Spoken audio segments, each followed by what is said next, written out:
Hello, I'm Ross Tayler, your host and guide for Sacred Sundays, a space to slow down, tune in, and return to what's sacred within and around you. I'm also a life coach for empaths and sensitive souls, walking alongside those who are ready to come home to who they actually are. These conversations are part of fulfilling that purpose, a collective exploration of what it means to live in connection with the sacred. Some weeks you'll hear a sound-based offering to open the space. Other times we'll simply begin in conversation. However it unfolds, this is an invitation into presence, connection, and the beauty of the unseen. If these conversations find you, please subscribe, rate, and share so others can find their way here. Pour a cup of tea, settle in, and let's begin. Today on Sacred Sundays, our guest is Barry Samson. This is Barry's third time on the podcast, and we're going to continue our conversation that we have been having over these recent episodes. And this is something that is passion for both of us in the sense of something that we explore and want to see playing out in a different way in the world. And we both have our experiences of seeing what people are struggling with and this question of there has to be a different way. For those of us who haven't heard one of those conversations, Barry and I met way back in 2014 when we were both at a men's initiation. We discovered that we both went to the same coaching school, and we've done our best to keep in contact over the years. And recently we reconnected and started this conversation. I want to start this episode with something that Barry wrote in an email, and I think it's relevant for this conversation because we might touch on some things that are hard to hear and hard to navigate.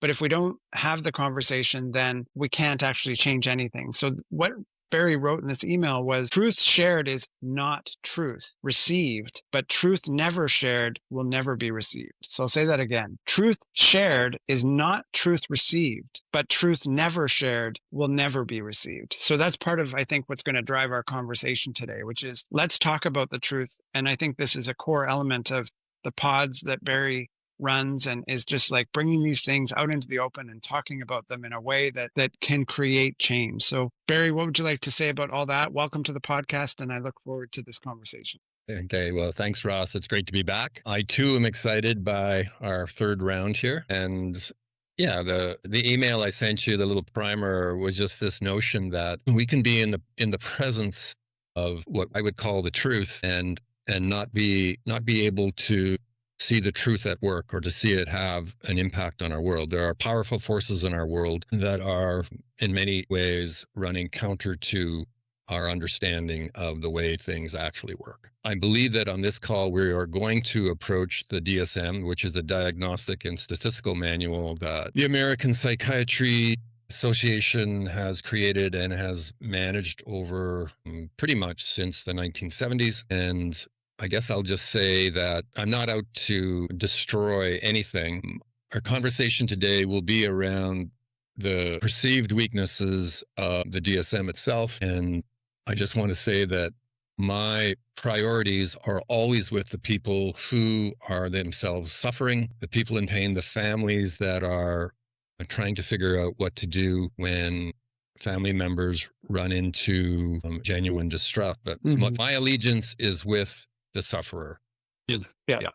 And I would agree. I have spent a number of years working in the addiction field and as a program facilitator, support staff, and seeing people who are suffering and are tired of the suffering. And the way that addiction is sort of seen through the medical system and through the psychiatric system. And I think about our last episode when we were talking about soma and that yum and yuck, something feels good or something doesn't feel good, or moving towards or away from something. I always felt myself moving away from some of the philosophies on addiction and towards people like Gabor Mate, who said, let's look at this as a solution to a problem. In other words, it's a creative way of managing a problem, but then what's the actual problem that is causing this? And there's certain models that don't align with that. And I think the key is this word disorder. And when I learned all about the nervous system and followed all these teachers that teach about the nervous system, which aligns with soma, they're saying, well, take the word disorder and turn it into response, because our nervous system is responding the way it was designed to, and we're making it a problem. What would you like to say to any of that? Yeah, the architectural problem I have with the DSM is exactly what you just said, Ross. So the DSM sees disorder where the nervous system sees an opportunity to share its wisdom. If there's a hole in your life somewhere, we are blessed with a nervous system that's evolved sufficiently and been tested by time that it will report to us that there's a problem and that it's an opportunity for us to course correct. So it's this powerful navigational tool. So the disorder, I mean, I think there's something like, I can't even keep up to the number of disorders that are in the manual, but I think it's 300. The problem from my perspective is that the things they are pointing to, they're pointing to human experiences that are painful. Gotta grant that to them. Whether it's substance abuse, major depressive disorder, generalized anxiety, all these things are uncomfortable. So I can see the tendency to want to just label them as disorderly or pathological in some way. The problem is when those symptoms present, it's an example of a nervous system working perfectly to report to us that we have to make changes. So at that fundamental spot, once you go down a path that no longer sees the nervous system where we're designed to be sensitive to both our physical world and our social world, where you pathologize that sensitivity, you're in trouble. And I don't believe there's any master plan where someone was devious. It's just we got off on the wrong foot and we've piloted the ship to places where we shouldn't have gone with the DSM. And the problem for people, if they are diagnosed by what the British Medical Journal calls the Bible, really, I mean, they refer to the DSM as the Bible, is that once people get on a path resulting from a diagnosis that pathologizes their emotional response, often the path is not good for them. So over time, they're drifting farther and farther away from the realities that their nervous system was speaking to in the first place. And to keep with the language that you use, that keeps them in the river of distress and it keeps them anchored there in some ways, even though they're trying to help. And so I guess what I'm wondering is how can we make this more understandable and relatable? Like one of the things I think about right now is that people have a lot of relief that comes from the diagnosis that they received, and that something that is so undefinable all of a sudden gets defined and there's like this relief that comes. So what would you say to those people? Yeah, there's no question. Like I can remember in my process where I was desperate for some sort of diagnosis. So I'd go to practitioners and I would say, well, okay, what do you think I've got? The problem is that it is normal for something complex that can be explained to us for us to take comfort in that. There have been many moments in history where we have explained things that are very difficult to understand in very simple terms that are probably not an accurate explanation, but the seductiveness of the simplicity, we just get comfort from that. Living with uncertainty is uncomfortable.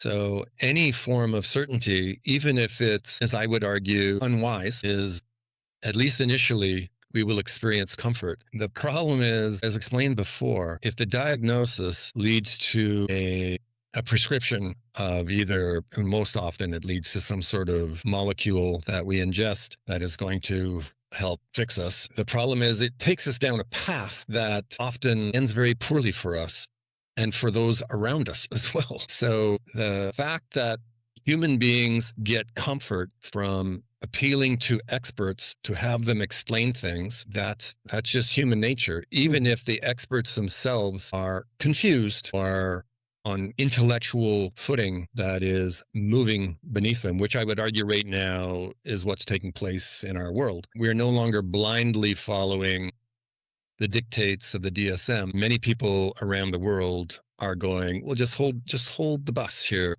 Why are our basket of disorders growing, and why is our therapeutic investments not turning the tide? So it's an interesting time where I believe we are looking outside and looking for true efficacy, measurable, predictable efficacy.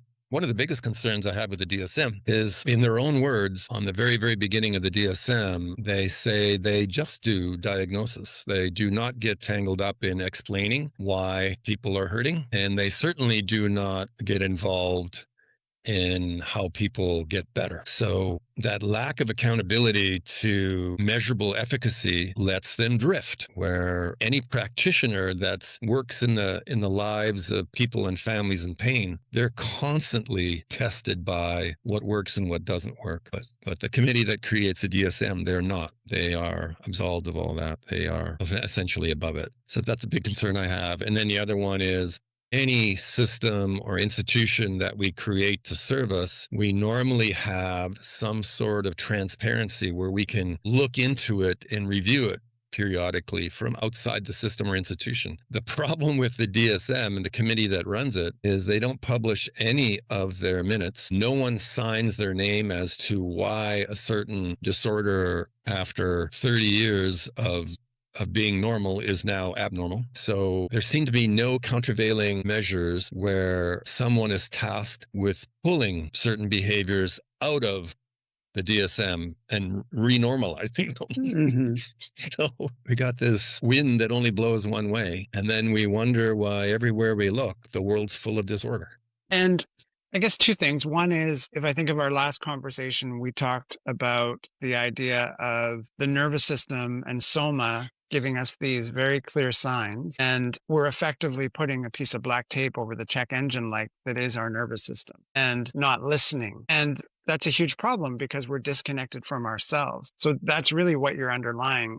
And what I'd love to hear is, like, do you have any stories that paint that picture that you'd like to share? Well, first of all, I just want to remind you and your listeners that I see emotional phenomena to be pretty straightforward. You either align with the way we are designed emotionally and flourish, or you don't and you suffer. So that's my mindset and approach to emotional life. And back to the story, two stories come to mind. I'm going to start with one was a participant in one of my pods. He was diagnosed with ADHD early in life, and he got great comfort from being diagnosed because he had trouble concentrating and all that stuff. And then fast forward 40 or 50 years, his grandson gets diagnosed with ADHD and, of course, medicated. My friend knew that the boy was living in a household where it was virtually World War III.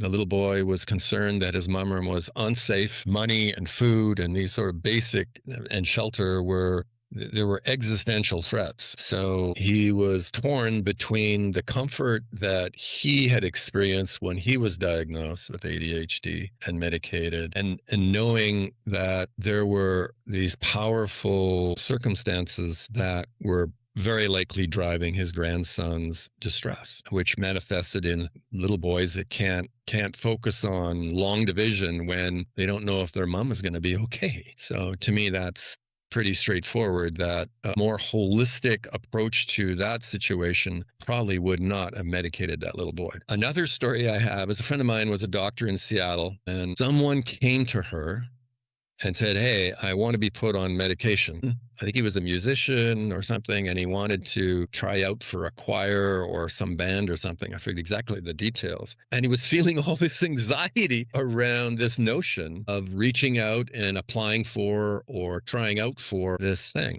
And so my doctor friend said, "Well, hey, dude, I mean, what you're feeling is normal anxiety where you're stretching, you're reaching out, you're being courageous and stuff. You don't need medication for that. How about we just find a way for you to be with this very normal experience?" Well, give you an idea how crazy the system is. The organization or the institution that my friend worked for, the patient went and complained to her higher ups that she wouldn't medicate him, and they came down hard on him. So there you have, in the first story, you just have an example where the system itself was, in my eyes, over medicating little boys that were just living with a scary world. And when little boys are scared, they don't calm down, right? And in the other story, you get it from the patient himself, where he's saying, well, no, I don't like these uncomfortable feelings, the vulnerability I feel when I'm going to reach out and apply for or try out for this program. And then the system comes crashing down on the practitioner. So two different stories pointing to the same pathology, that normal human emotional phenomena is being pathologized by the Bible. And that alone is a problem. But when we follow the tentacles of how entrenched the DSM is in our world, in our collective therapeutic response. It's no wonder that we're spending tens of billions of dollars on trying to get people in pain to feel less pain. Mhm. It's just not working. So in some ways, we really don't have to go into the details of where the DSM comes up short from an accountability perspective or financial incentives from the pharmaceutical industry, or just architecturally alone, it's just failing us. And the DSM, theoretically, I believe, was built by people who wanted to bring clarity and validity to this murky world of emotional distress. So the problem is it's just not working. And anything that doesn't work, you need to revisit it and ask honest questions. And I think that's what our world is doing right now. It's just saying, well, hold the bus. I just don't see the evidence here. Let's follow the evidence. And I think that's why I'm enjoying these conversations so much. And they have a ripple effect because I will in turn have these conversations with people around me. And whether it's planting a seed or whether it's someone saying, wow, you know what? That actually feels accurate to me. And maybe we do have this orientation wrong. And when I think about the two stories you shared, the little boy, I mean, we're talking about a nervous system that is in fight or flight. And when a nervous system is in fight or flight, it's activated with energy that wants to move, run or hide. And when a child doesn't have the ability to run or hide, they need to stay in that situation and then go to school. That energy that is wanting to be discharged shows up in the classroom, and we start to pathologize it. So on one hand, it's like, again, it's like the body is doing exactly what it was designed to do. And then the interesting thing on the other side with this patient, and I think about the emotions that he's presenting to the doctor. And the thing about these emotions is that they have polarities. So when you think about anxiety, anxiety can be experienced as fear, but it can also be experienced as exhilaration. And Totally. in that case, in that story, this was someone who was feeling exhilaration, didn't know how to identify that, and thought it was a problem. So it's like we're just moving so fast through life that we can't see these things for what they are, and we're pathologizing them. And here we are. Well, I think it's interesting that one of the chairs of the DSM, he chaired the DSM-4. His name was Alan Francis. So this is someone working inside the system itself. He saw this ever-growing expansion of disorders, and he became very, very concerned. So much so, he wrote a book, and his book is called Saving Normal. So imagine when thoughtful insiders can see the inertia and momentum of something that they were part of and go, well, we'll hold the bus. I think we've lost our way here. We are making normal abnormal. That's not good for us. So yeah, I think it's simple from my perspective. Again, align and flourish. Don't you suffer. That's pretty straightforward. Soma lives in a binary world. I mean, if we essentially, from an evolutionary perspective, if we render our emotional signals down to their most basic, it seems to me it's binary. I like and want this. I move toward it. I don't like this and don't want this. I move away from it. Those seem to be on offer. And I think they've been on offer long before we had language. And I mean, if in fact the emotional architecture, the way we put it together emotionally, determines what matters to us, and if we don't consult that apparatus, then we end up where the things that matter to us aren't there. I mean, it seems like simple logic, but I think that's where we're at. We've made a fundamental error. Another book I'm reading called Descartes' Error, written by Antonio Damasio.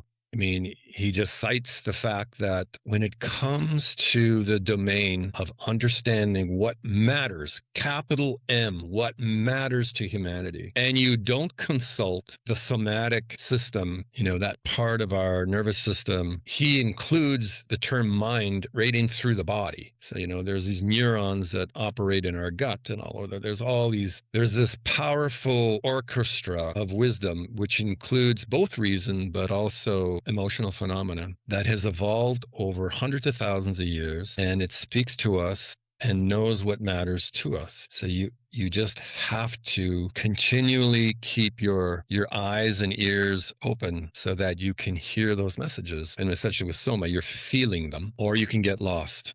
And I see that all the time with people in my pods where they have ended up in a place in their life, myself included, happened many times to me, where we go, holy shit, I don't like this at all. I'm at a place in my life where I'm doing work I don't want to do. My relationships suck. It's just not a juicy place. How did I get here? Well, I've been avoiding Soma's messages for a decade or two, and this is the outcome. And at the same time, we're meaning-making machines. We want to make meaning of everything, which is great, but it can also be problematic. And I think that's part of what we're talking about right now. Yeah, the reason why some people go to university is not just to learn technical skills, but to actually learn how to think. So critical thinking is really, really important. So what is critical thinking? It's when we turn the products of our mind on themselves. So where we look at what we're thinking and why we're thinking and that sort of stuff, and then use measuring sticks. So William James, really the father of American psychology, asked a really powerful question. He said, what's the cash value of this idea? What is the throughput of anything? So we can apply this to the DSM. So if William James was alive today, he would say, what value is the DSM adding to our world measurably? Put a measuring stick on it, measurably and predictably. And if you can't measure it, it probably doesn't exist.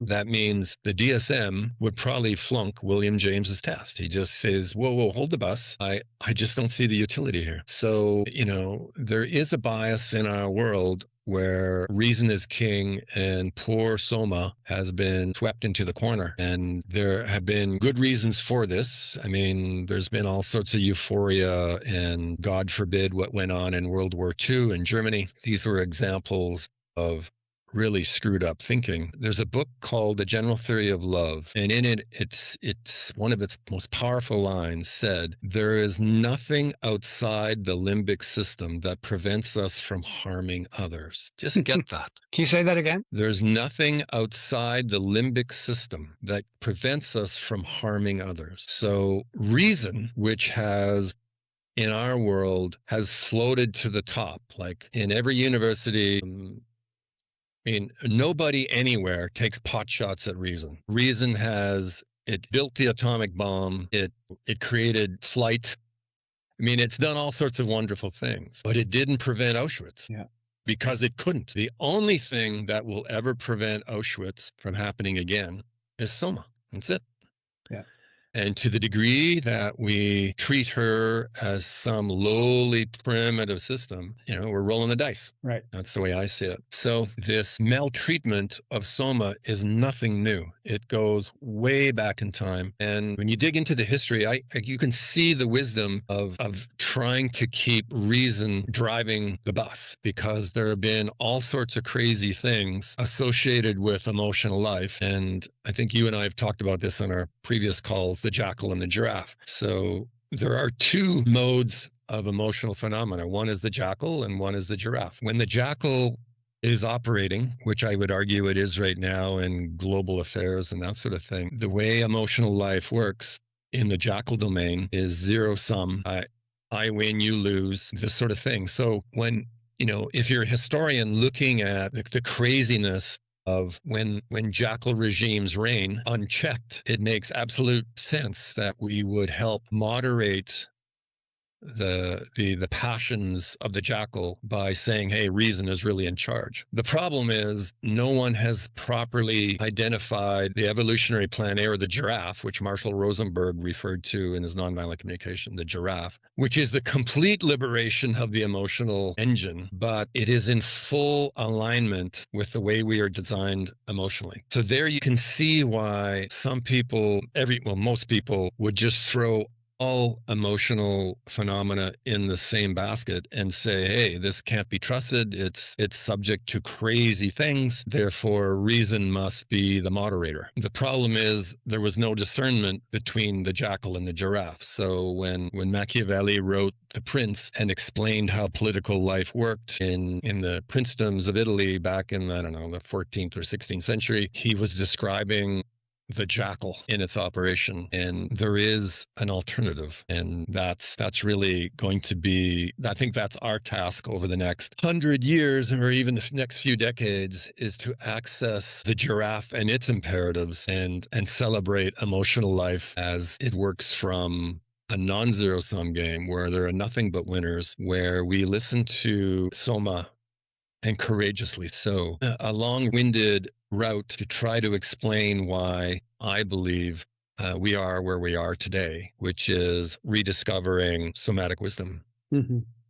Mm. And on that note, it brings me back around to the pods that you have been involved in and facilitating and a part of, and the wisdom that emerges from those. So what is it that emerges in those pods that goes counter to what the DSM would say and highlights what it is that you're witnessing and believe? Well, I think the first thing right off the bat is every time I explain to licensed professionals, so these would be primarily clinical psychologists and psychiatrists, even counselors, and I said that we have an open door policy. Anyone who wants to be part of the pod can be part of the pod. And they say, well, what about people who have post-traumatic syndrome? I mean, people on the edge. And I say, well, yeah, of course, we invite them into the pods because that's what the pods are made for. And that's what the Haven essentially does every year with their programs.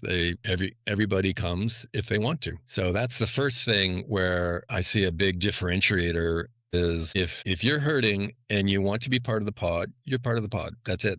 End of discussion. It doesn't matter if you've had suicidal thoughts, if you've attempted suicide, just doesn't matter. You're welcome. And then I think another thing where the pods are different, I believe, from traditional therapy is we usually stick handle away from unless the story is, obviously integral to this person moving from stuckness to some sort of flow. So that's a big deal. And then I think really we do two things. First of all, we normalize emotional life. So most of us who find our way to the pods have had a life story where there have been bumps and bruises, and some heartbreakingly so. So we are all wounded, usually, the people who end up wounded in some way. And so we normalize everything.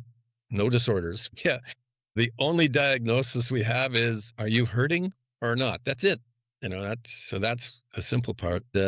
And then what we do is, when I first started the pods, I don't know, 2014, that's a long time ago, I was using all my CTI coaching skills. So we use balance pieces and process and fundamentals where, guided imagery and all that sort of stuff.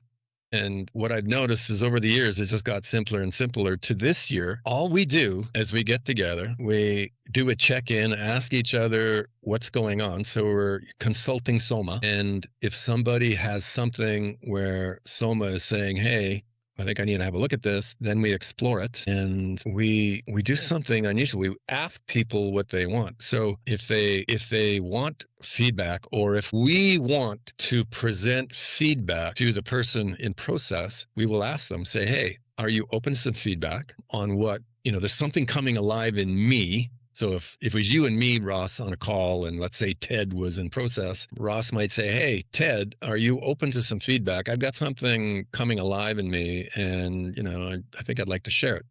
And if Ted says, yeah, bring it on, then you share it. And then what happens is, because we don't just have one nervous system on the call, we have many. There will be other perspectives and other feedback. So what I have found most powerful for everyone is where we have a conversation where we discuss Ted, with Ted's permission, in front of Ted, but unreservedly. So Ted, for the first time in his life, is getting a flat mirror. And these are powerful moments for people, because we just don't live in a world where people get that sort of feedback. So that's something that I'm finding a pruning process where my CTI coaching skills are becoming very, very, very, they're just rendering down to essentially the feedback part. And the other thing we do is constantly describe the relational field. Am I feeling warmer and closer with you here in this moment and the way you're presenting, or am I feeling cooler and distant? So that's it. That's all we do. And There's no therapeutic story. We don't get tangled up with, and some of us, the stories are very powerful because the information, the important information from the story is already being presented in how Ted is presenting in the group. We don't really need to know the details of the story. Yeah. We can already see a stuckness and a woundedness, and we just deal with that.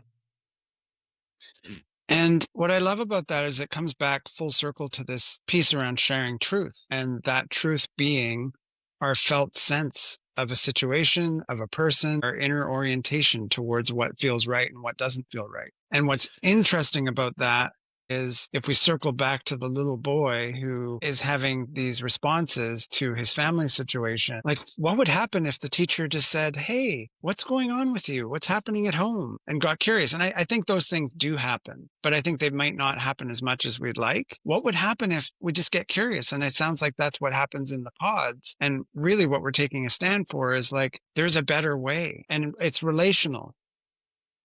Yeah, well, that for sure, it's relational, but the old adage in coaching, nothing changes if nothing changes. So we can have courageous conversations till the cows come home, but unless people do the work of alignment, so having a powerful conversation or experiencing what we call courageous gossip is one thing, but that won't deliver the mail. If you truly want to change, so you feel less distress, and you flourish more, you have to do the work of alignment. And that means you have to start tweaking the things that matter in your life. So important relationships where they could be avoidance based. So you're tolerating something in the relational field, could be a sibling, a business partner, a husband or a wife, doesn't matter. The changes have to be made there.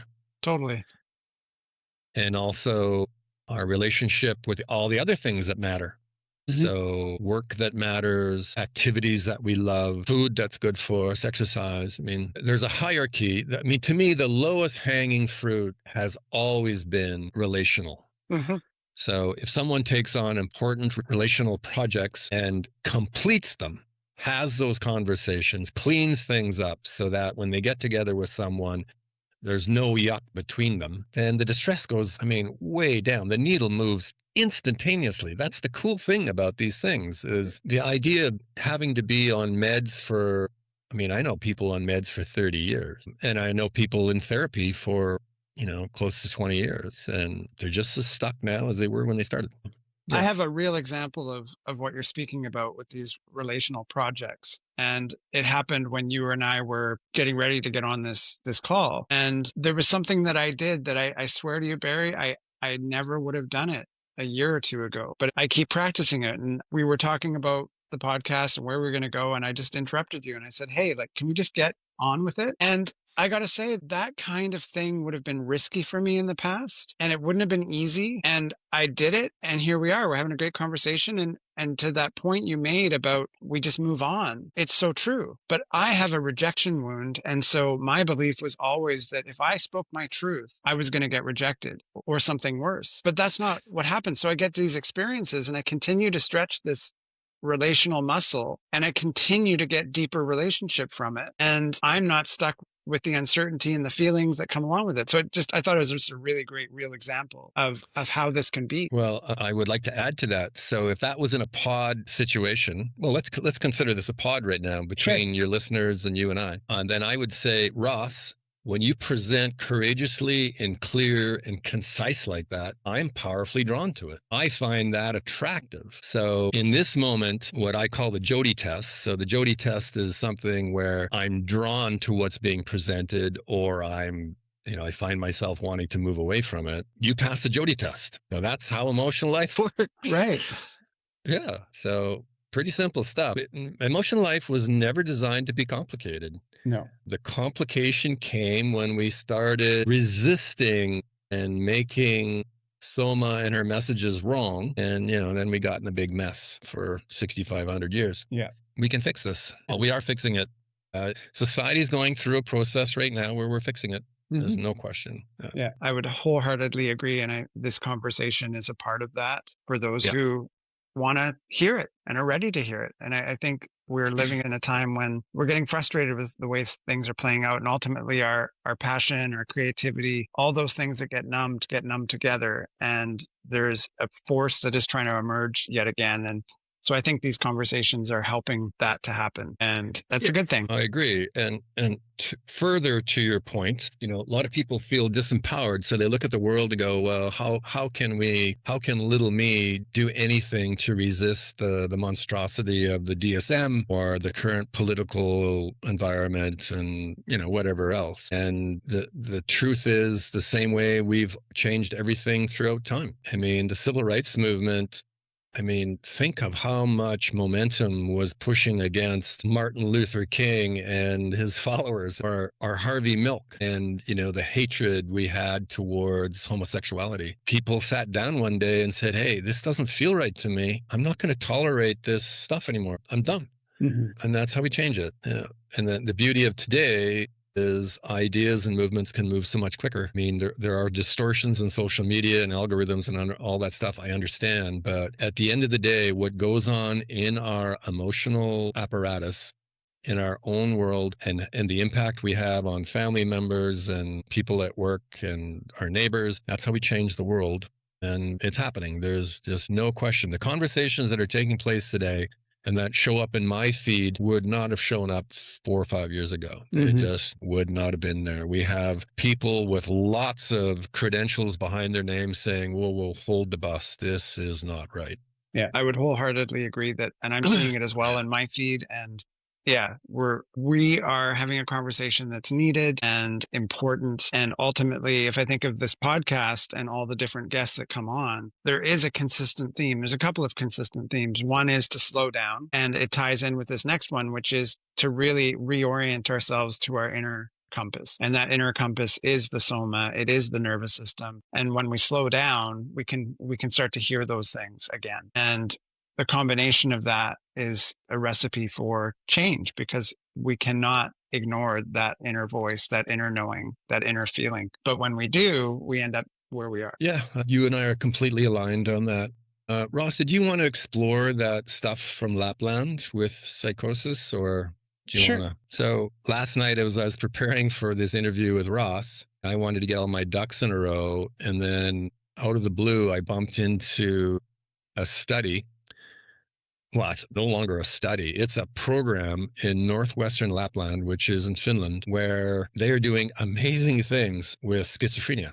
So I come from a family where my nearest eldest brother has schizophrenia, and his distress, his psychosis, and then it also manifested in violence and all kinds of stuff, essentially tore our family apart. So our family crumbled, and I was a very little person when all this was going down, so it really, really marked me. Well, in our current world in the West, if someone presents with psychosis, they hear voices, or, they're part of a universe that the rest of us aren't in.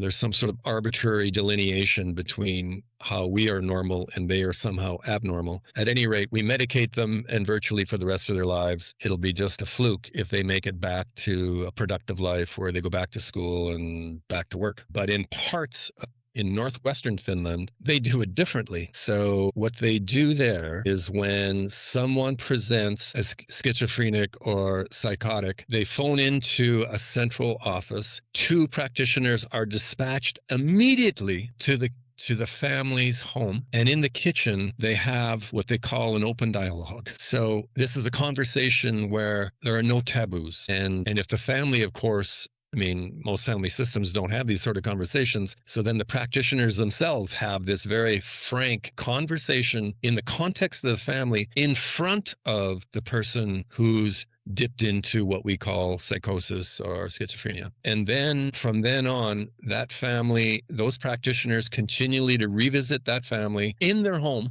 And they sit without diagnosis. So, in our world, people are usually very quick to diagnose, to label something that is verging on, what we call craziness or psychosis. But the practitioners there are encouraged to sit in not knowing for as long as possible and to let emerge what must emerge so they know what the hell they're dealing with. So this is not a top-down expert driven system. This is creating a container where the truth of what's going on arrives. And I mean, it's so unlike what we do in North America and many parts of the world. And what they find is, first of all, it works. Their numbers, and we're not talking a 5-year run, we're talking decades of returning people who've had psychotic breaks back to productive, healthy lives. You know, I think it's they do it so that 85% of the people who presented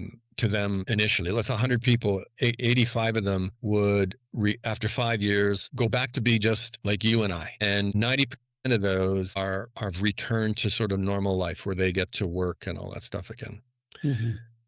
And what they don't do is reach for the prescription pad right away. They still prescribe meds, antipsychotic meds, but much lighter. Like, they don't just clobber people with heavy meds. It's much lighter medication. And I mean, the numbers just speak for themselves. So the reason I'd like to talk about, like, that I brought it here is that in our world, some people might say, well, okay, when it comes to depression and anxiety and maybe even ADHD, we can give you this, that it's really just a form of distress that manifests in a certain way that the DSM has pathologized. But yes, we'll concede here and we'll let you win this battle.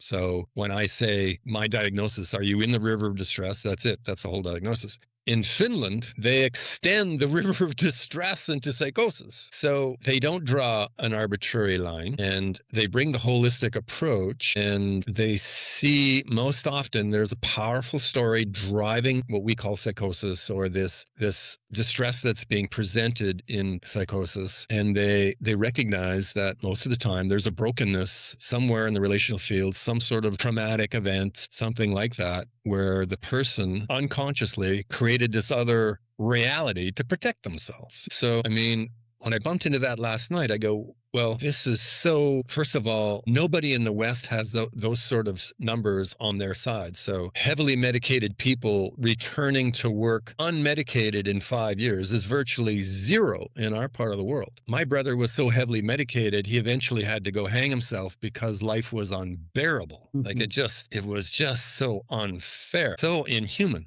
And back to the pods here, the most powerful thing when you listen to the practitioners describe where the medicine is, they say it's in what they call this open dialogue, where the conversation that is taking place around that family's kitchen table has probably never happened to ever before with that degree of honesty, sincerity, and love. And that's really all we do in the pods.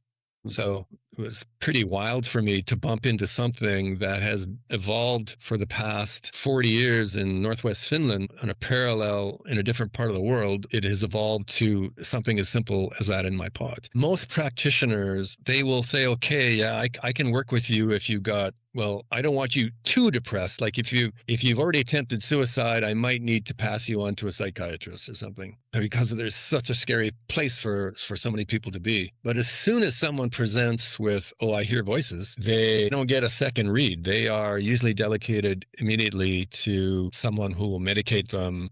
And it's just, there's so much fear around psychosis in our part of the world. And I understand it because I grew up in a family where my brother's psychotic breaks were scary and violent. And I mean, I get all that. Mm-hmm.